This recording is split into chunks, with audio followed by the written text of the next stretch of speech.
नमस्कार। साफ संदेश से मैं अनिल कौशिक। न्यूज अपडेट 7 बजे कार्यक्रम बादरा आसपास में आप सभी दोस्तों का स्वागत है। दोस्तों, हर बार की तरह आज भी शुरुआत ब्लॉक नंबर 3 के चुनाव से करेंगे। आज 23 नवंबर को ब्लॉक नंबर 3 में जो उपचुनाव था उसके लिए प्रचार प्रसार थम चुका है, समाप्त हो चुका है। अब सभी प्रत्याशी घर घर जाकर वोट मांगेंगे और ये 2 दिन जो है दोस्तों 25 नवंबर को चुनाव होने हैं।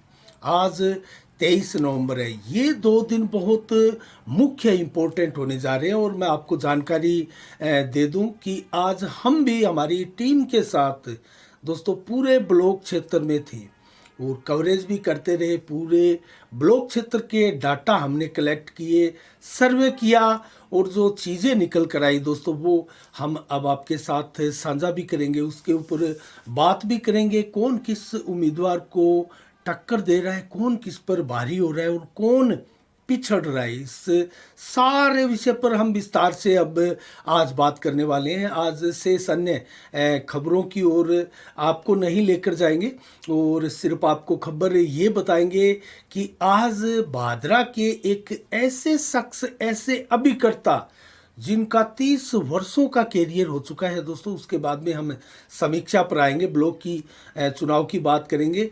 मैं बात कर रहा हूं दोस्तों जो पोस्ट ऑफिस के अभिकर्ता है उसकी जो LIC भारतीय जीवन बीमा निगम का अभिकर्ता है आसूराम मोदी की। दोस्तों 30 वर्षों से आसूराम मोदी ईमानदारी के साथ, मेहनत के साथ और भरपूर प्रयास के साथ लोगों का विश्वास जीतते हुए इतनी शानदार उपलब्धियां अर्जित की और लोगों में एक प्रकार से LIC का हो या अनेकों सरकार की संस्थाएं हो, जीवन बीमा से जुड़ी हुई अनेकों योजनाएं हो, उन सब का शानदार प्रचार प्रसार लोगों के भीतर जाकर बहुत अच्छे ढंग से, सहज ढंग से किया और हर टारगेट को अचीव किया।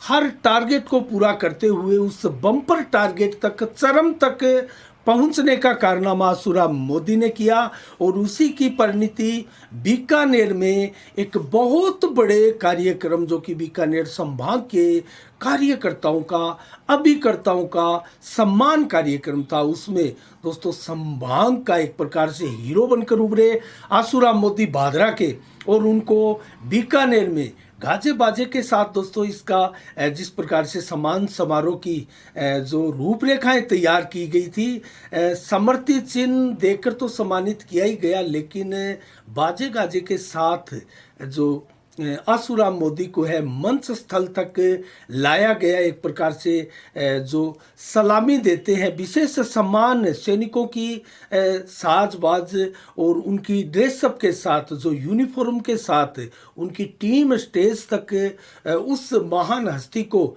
लेकर आती है, उस प्रकार का सम्मान आसूराम मोदी को दिया गया और ये बहुत बड़ा सम्मान था। भादरा क्षेत्र के लिए भी बहुत बड़ा गौरव का विषय था। आसूराम मोदी को आज संभाग स्तर पर बहुत बड़ा इनाम अभिकर्ता के रूप में दिया गया, LIC के सर्वश्रेष्ठ अभिकर्ता चुनकर।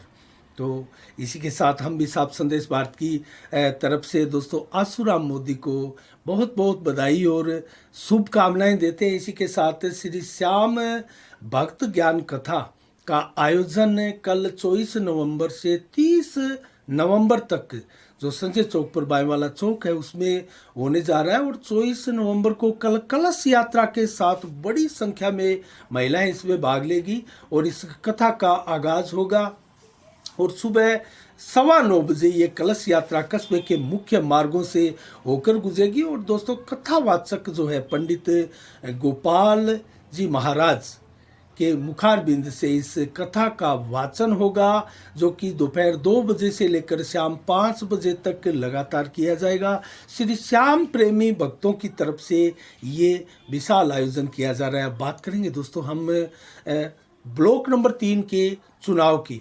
तो ब्लॉक नंबर 3 के चुनाव की आज हमने विस्तार से समीक्षा की, विस्तार से इसकी कवरेज की और पूरा सर्वे एक प्रकार से किया। ये सर्वे का हम आपको फाइनल रिजल्ट तो नहीं बता सकते क्योंकि कुछ बाध्यताएं होती है दोस्तों। 25 नवंबर को चुनाव होने हैं। आज प्रचार प्रसार थम चुका है और तिकोनी टक्कर माकपा के उम्मीदवार सुमित्रा के बीच और भाजपा की उम्मीदवार संतो देवी के बीच और बजरंग सारण निर्दलीय की उम्मीदवार सुमन कुमारी के बीच कांटे की टक्कर अंतिम समय में देखी जा रही है। खास एक दिन पहले अगर हम बात करें तो यहाँ मुख्य टक्कर माकपा बनाम भाजपा के बीच में मानी जा रही थी, जो कि आज जो ताबड़तोड़ दोस्तों रैलियां की गई और पूरे ब्लॉक में, मैं आपको पहले ब्लॉक का पूरा बायोडेटा आपके सामने रखता हूं, जो ब्लॉक की तस्वीर है वो रखता हूं। कुल वोट जो है इस ब्लॉक में नए वोट बने हैं उससे सहित 7,881 कुल वोट है, जो कि सरदारगढ़िया पंचायत के जो वोट है 3134, उसमें बिश्नोइयों की डाणी है, 4 MSR है और आसपास का क्षेत्र मिलाकर 723 वोट ये होते हैं। और जो डाणी श्यामियान है, अलग अलग घर हैं, खेतों में बनी हुई डाणियाँ हैं, उसको मिलाकर डाणी बेरवाल के वोट जो है वो 726 की संख्या में है। तो कुल मिला के ये 3134 वोट होते हैं। सरदारगढ़िया गांव के भी वोट है इसमें शामिल है। 4 इसके लिए बूथ बनाए गए हैं, जबकि मुनसरी में सर्वाधिक वोट है, मुनसरी पंचायत में, और वो वोट है दोस्तों 4747 और कुल वोट 7,881 है। मुनसरी के लिए 6 बूथ बनाए गए हैं। कुल 10 बूथों पर ये वोट पड़ने हैं, करीब 8,000 के करीब। कितना प्रतिशत मतदान होता है, जागरूकता देखी जा रही है। सभी जनप्रतिनिधियों ने लोगों में इस कदर जागरूकता उत्पन्न कर दी है कि लग रहा है कि मैक्सिमम वोटिंग दोस्तों इस बार इस मुनसरी के ब्लॉक नंबर 3 से होने जा रही है।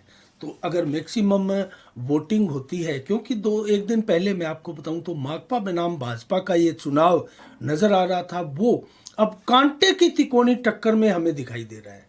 जहां डाणी बेरवाल की सुमन जो कुमारी खड़ी है दोस्तों, वो डाणी बेरवाल से बिलोंग करती है, एकमात्र उम्मीदवार है डाणी बेरवाल की। और जो डाणी बेरवाल है वो ससुराल है बजरंग सहारण का। तो अपने ससुराल में इमोशनल कार्ड खेलते हुए बजरंग सहारण ने अच्छी खासी पेठ बनाई थी। उस पेठ से चर्चा ये थी कि संजीव बेनीवाल के उम्मीदवार संतो देवी को यहाँ अच्छा खासा नुकसान बजरंग सहारण पहुंचा रहे हैं। कुल मिला के असमंजस की स्थिति थी कि इस ब्लॉक में आखिर होने क्या जा रहा है। उसके बाद में सबसे बड़ा जो पंचायत है दोस्तों मुनसरी की, 4747 वोट वहाँ है। आज दिन भर देखा गया जिस प्रकार की चर्चा थी, हमारे सामने जो सर्वे की रिपोर्टें आई दोस्तों, उसमें हम आज विश्वास के साथ ये कह सकते हैं, जहां संजीव बेनीवाल को मात देते हुए एक प्रकार से बेरवालों की डाणी में आगे बढ़े थे बजरंग सहारण, उसी प्रकार का काफिला उनका मुनसरी में दिखाई दिया। मुनसरी में वो बलवान पूनिया की उम्मीदवार को बहुत जबरदस्त चोट पहुंचाने जा रहे हैं। और अब स्थिति इस प्रकार से देखी जा रही है, पहले ये देखा जा रहा था कि यहाँ बजरंग सहारण कहीं ना कहीं ज़्यादा नुकसान संजीव बेनीवाल के उम्मीदवार को पहुंचाते हैं, लेकिन अब स्थितियां बदल चुकी है। अब बजरंग सहारण दोनों ही उम्मीदवारों में सेध लगा चुके हैं और अब स्थिति ये कि तिकोना संघर्ष यहाँ देखा जा रहा है। मुनसरी में भी अपनी अच्छी खासी पेट जमा चुके हैं, बना चुके हैं बजरंग सहारण, और डाणी बेरवाल में भी अपनी पेट जमा चुके हैं, और सरदारगढ़िया गांव में भी जबरदस्त नुकसान पहुंचा रहे हैं वो माकपा के उम्मीदवार को। तो अब स्थितियां पेचीदा है और कांटे का चुनाव है। देखते हैं 25 नवंबर को वोटिंग होने जा रही है। बहुत नजदीकी मामला है दोस्तों। 100-150 वोटों की हार जीत यहाँ होने जा रही है, ऐसा हमारा अनुमान है। और जो पिछला चुनाव था माकपा बनाम भाजपा का, उसमें मात्र 23 वोटों से माकपा की उम्मीदवार विजयी हुई थी और वो सीट इस्तीफा देने से खाली हुई क्योंकि कुछ विवाद की स्थितियां उत्पन्न हो गई थी और खेत के रास्ते को लेकर मनमुटाव हुआ माकपा में आपस में, और माकपा की ही उम्मीदवार ने माकपा के खिलाफ विद्रोह किया और इस्तीफा दे दिया और उसके बाद में भाजपा ज्वाइन भी की। और उसके बाद में जो परिस्थितियां चली, सीट खाली हुई, उपचुनाव डिक्लेयर हुआ और अब जो स्थितियां वापस बनती हुई दिखाई दे रही है वो त्रिकोणीय संघर्ष की ओर इशारा करती है।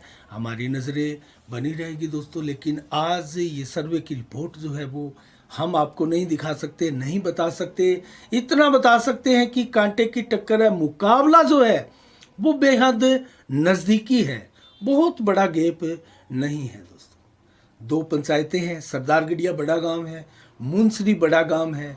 मुंसरी से जहां कोई एक उम्मीदवार हल्की बढ़त बनाता प्रतीत हो रहा है, तो जहां डाणी बेरवाल से भी इसी प्रकार की खबर आ रही है और सरदारगढ़िया से भी इसी प्रकार की खबरें आ रही है।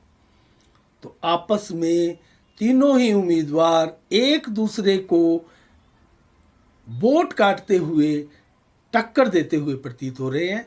तो इसी के साथ दोस्तों आज के लिए इतना ही। कल ठीक शाम 7 बजे फिर आपसे रूबरू होंगे। और आज ये छोटी सी समीक्षा आपके लिए, क्योंकि हम आज पूरी टीम के साथ ब्लॉक 3 में थे। और ब्लॉक 3 में दोस्तों चाहे वो 4 MSR हो, 5 MSR हो, और बिश्नोइयों की डाणी हो, शामियों की डाणी हो, या फिर डाणी बेरवाल हो, या फिर मुंसरी हो, सरदारगढ़िया हो, हर जगह हमारी टीम आज पहुंची और बारीकी से पूरे ब्लॉक का हमने आज अध्ययन किया, कवरेज भी की। और आपके सामने कवरेज हम ज़रूर रखेंगे, लेकिन सर्वे की जो रिपोर्ट है वो विस्तार से हम आपको वोटिंग के बाद में बताएंगे।